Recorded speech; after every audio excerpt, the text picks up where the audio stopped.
আজকে আফসান এবং রায়ান নতুন আরেকটি পার্কে এসেছে সাইকেল নিয়ে। এর আগের ভিডিওগুলোতে দেখেছিলেন যে ওরা কীভাবে সাইকেল চালানো শিখছে এবং দুই ভাই প্রতিযোগিতার জন্য বিভিন্ন জায়গাতে একসাথে সাইকেল চালাতো এবং নতুন নতুন কায়দা কৌশলও শেখার একটা চেষ্টা ছিল।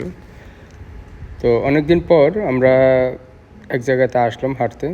আসার পর একটি পার্কের সন্ধান পেলাম।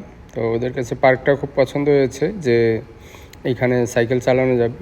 সাইকেলের সাইজ একটু বড়, পার্কের সাইজটা একটু বড় ছিল, যার কারণে সাইকেল চালানো কিছুটা সহজ এবং পরিষ্কার পরিচ্ছন্ন।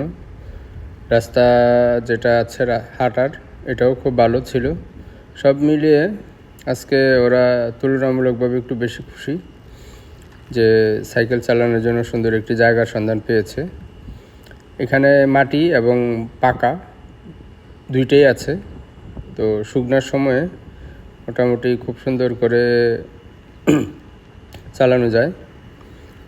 তো সব মিলিয়ে ওদের অন্যরকম অনুভূতি। আজকে সাইকেল চালানো বিকেল হয়েছে কিছুটা, যদিও কয়েকদিন যাবৎ প্রচণ্ড গরম পড়েছে, তাপমাত্রা প্রায় 38-39 ডিগ্রি। আজকের পরিবেশটা অনেকটা শান্ত, কিছুটা ঠান্ডা, না গরম না ঠান্ডা এমন একটা অবস্থা, আবার কিছুটা বাতাসও আছে। সব মিলিয়ে পরিবেশটা খুব সুন্দর। পার্কের আকারও অনেকটা বড় এবং গোলাকৃতির, ফলে লোকজন তেমন একটা নাই। সব মিলিয়ে সাইকেল চালানোর জন্য খুব উপযুক্ত একটা জায়গা। কোনো খানাখন্দ বা গর্ত এরকমও কোনো কিছু নেই। লোকজনও তেমন একটা এখানে আসে না হাঁটতে। সব মিলিয়ে খুব সুন্দর। তো ওরা অনেকটা খুশি। তো দেখি আমরা পরবর্তীতে আবার আসবো।